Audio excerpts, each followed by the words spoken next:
Hello everybody and welcome to Board Game Inquisition, where we are indeed fans of board games both new and old. Today you'll be joining me for an unboxing video of Wildlands from Martin Wallace and from Osprey Games.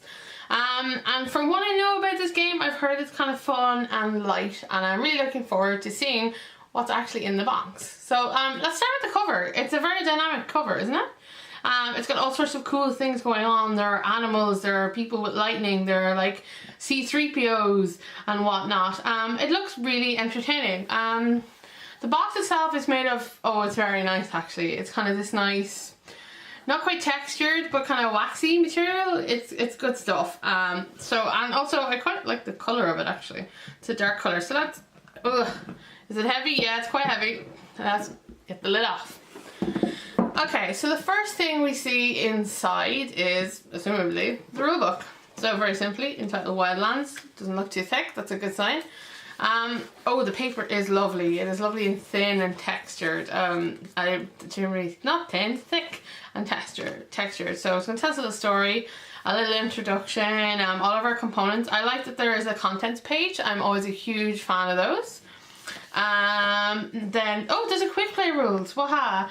I was just thinking, because simply we've just picked up this game a little while ago, how nice it would be if more games were playable right out of the box and you didn't have to read the rulebook first. So, quick play rules, that's really cool. So it tells you the goal, the setup, what you do and how the game ends.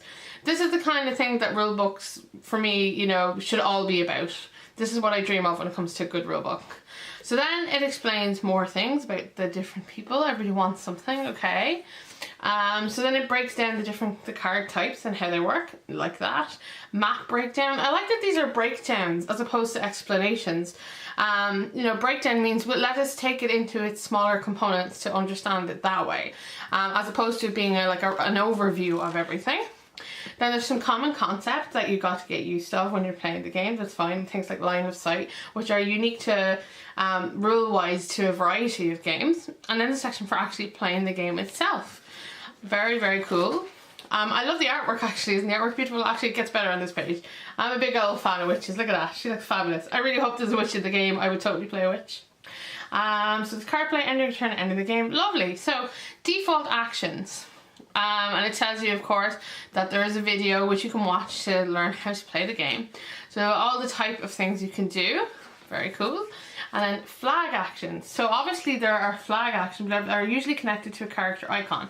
So basically it seems to be these are the type of icons and they explain exactly what they mean in the game. I love how far apart everything is. Everything's really well spread out, so nothing feels cluttered on top of each other. It's very inviting to read. I like that there are so many breaks and things, and then there's a defense breakdown. Very good. I like that at the end.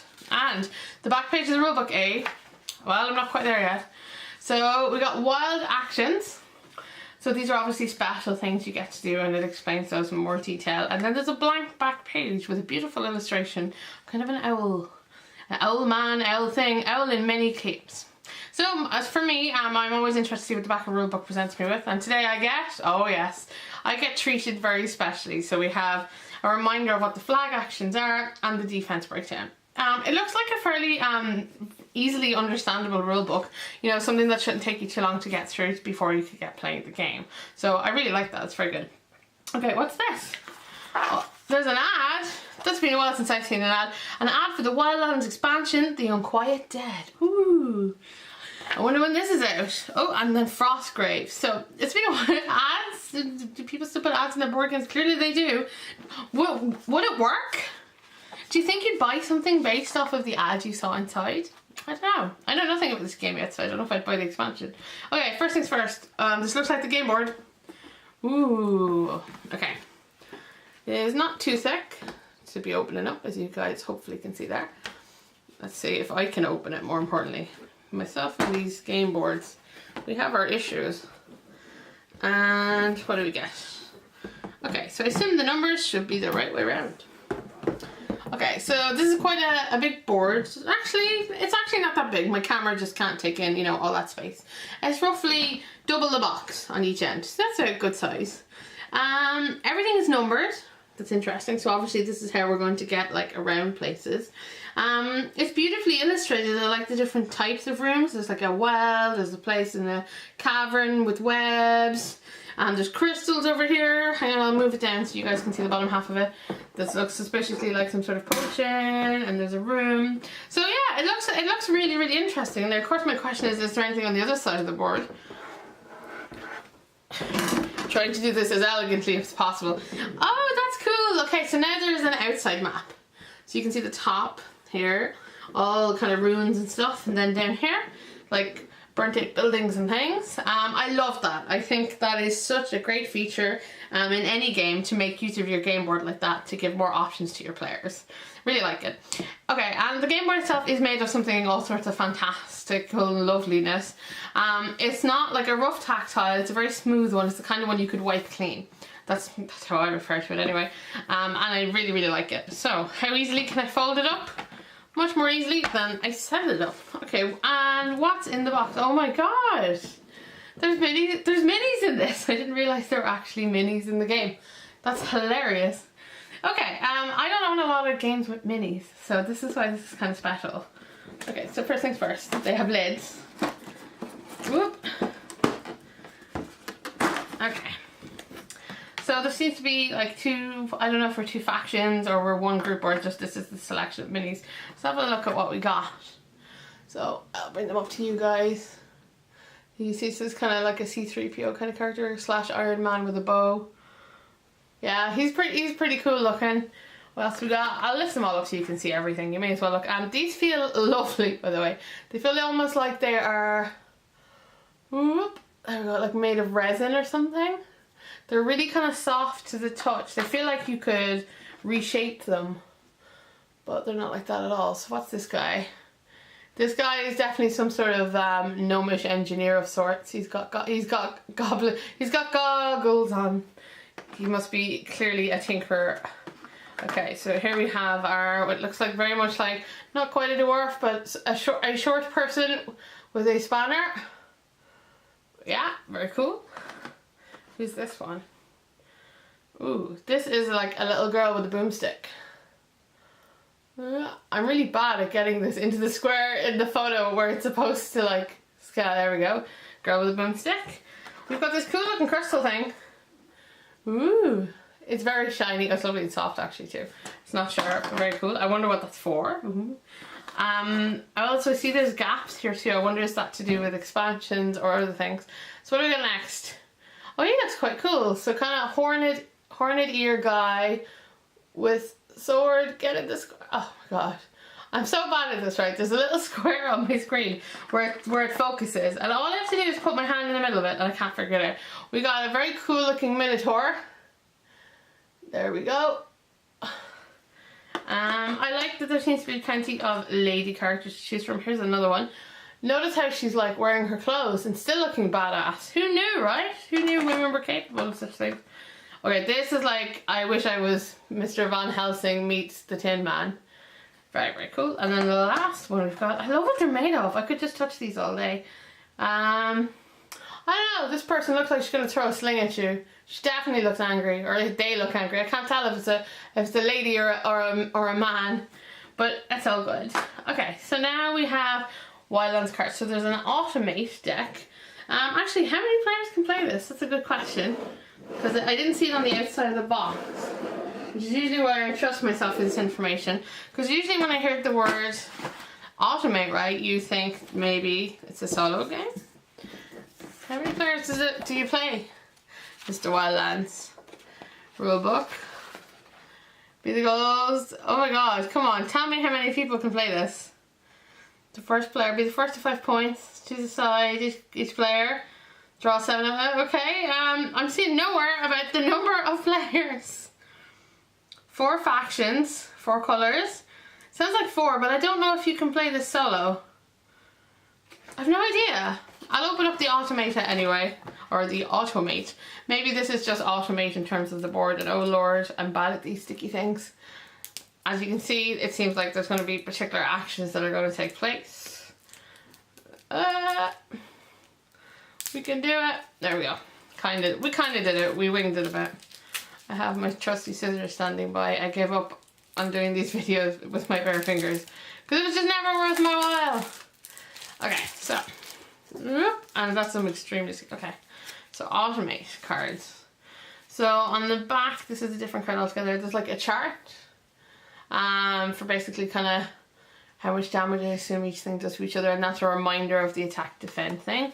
And then all of these are they're lovely cards, by the way, they're beautiful.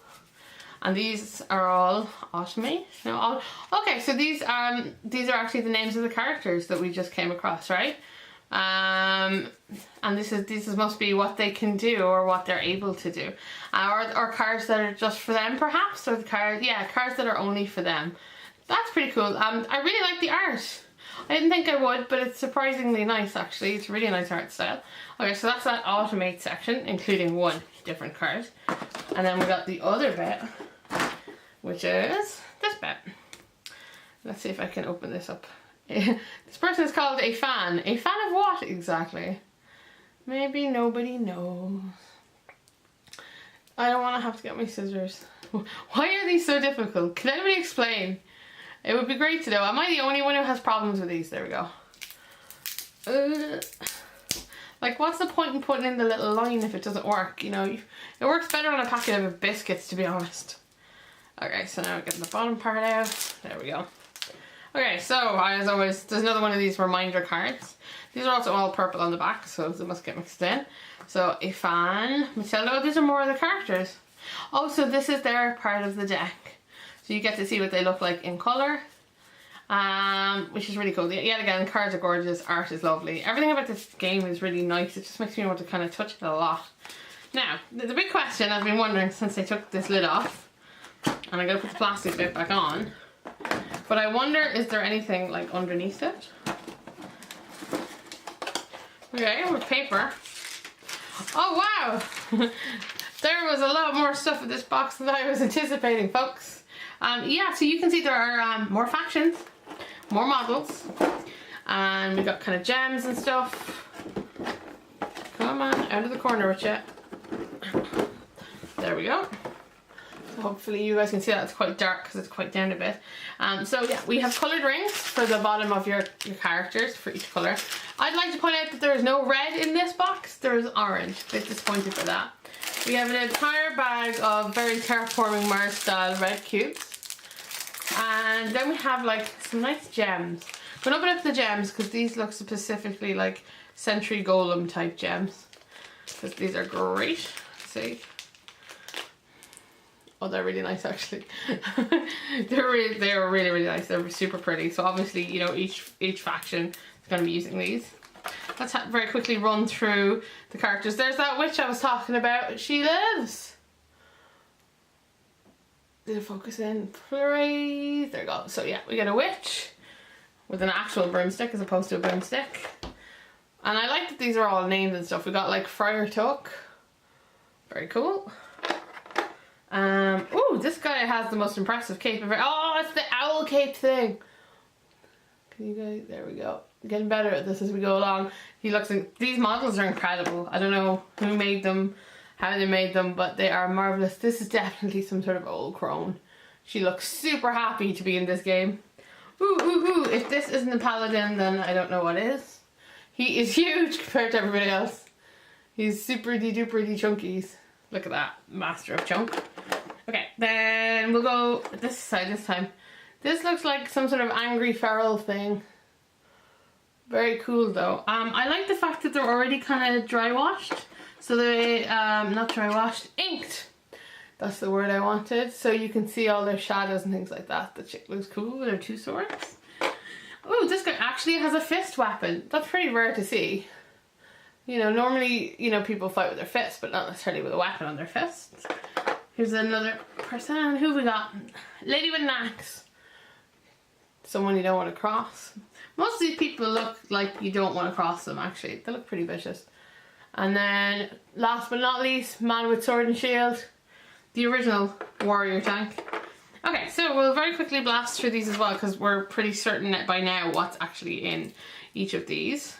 Because this is going to be the deck for half of you guys, and then the other one should be the deck for the other half. I like that we're all gonna have our own decks, which is very cool, meaning we'll probably do our own special stuff. Nice. Models really are super, super pretty. Okay, so this is, yes, again, one more reminder card. There's one for every character. So this is Edith, who's the witch. Garen. Oh, look, Hugo is the name of the owl. I should have learnt this off already. Gretchen. Lunk. That's a cool name for the guy, actually. And then here's some cards, of course, that go in their decks. Just like the others, they're beautiful. They're stunning. These ones are all set in a library, so maybe they're all with the same faction. Now, how much more cellophane must I tackle? I have to say, as well, I can comment on the insert is really, really excellent, because like it's got things like this. Like finger holes for opening things. We all love that, for getting things out. And the models fit nicely as well into their spaces, and they've got those nice tops to keep them all nice and protected. Those tops for protecting models, I think that's quite a new thing, because the first time I think I've ever seen it actually was in Size, I believe. But yet again, I don't have a lot of miniature games. So, yet again, one reminder card, more purple cards. So here we have Unknown. What? Oh, the poor guy is Unknown. Carrick. Chizok. Marie. It's a pretty ordinary name, but she looks badass. Oh wow, this guy's wearing a kilt. That's amazing. And then we get cards for all of them, and they all seem to be in their own location as well. They seem to be kind of a nice outdoorsy kind of place. And a reminder. Okay, so the only thing left in the box is this tiny thing. And yet again, it baffles me. Come on. Yes, this one actually had the tab. Like, you know, as tabs were intended to do. This is going to be one of the longest unboxing videos I've ever made. I'm blaming this on cellophane and miniatures, but you kind of want, like, if you want to know what's in the game, you kind of want to see the miniatures, don't you? But they are pretty damn stunning. Okay, what are the cards? So on the back, they're all just brick. On the front, they're numbers. So it's a deck full of numbers. I'm assuming this is something to do with the rooms perhaps we go to, or those numbers on the map. Yet again, they feel amazing. Yeah, they're pretty spectacular. And then again, more gaps. So I don't know what the gaps mean, but I'm very curious to find out more about said gaps. Okay, so now we've gone through everything that's in the box. I'm trying to make it all sit back in because, you know, I'm real good at this. This one really doesn't want to go in. Any ideas why? Oh, is there 2 layers? Am I missing something here? I am. I see what I have done wrong, and now you all get to laugh at my mistake. What we'll do is we'll pretend this was all completely fine. Nothing terrible happened here. Put the lid back on the box. So yeah, you've been watching Board Game Inquisition's shocking unboxing of Wildlands. This looks really exciting. I'm super stoked to play it, and I love all the things that came in the box. It's really nice quality, and it looks like it's going to be an entertaining game. So until next time, I hope you'll join me with another unboxing. You've been watching Board Game Inquisition, and thank you for joining us. Take care and good night.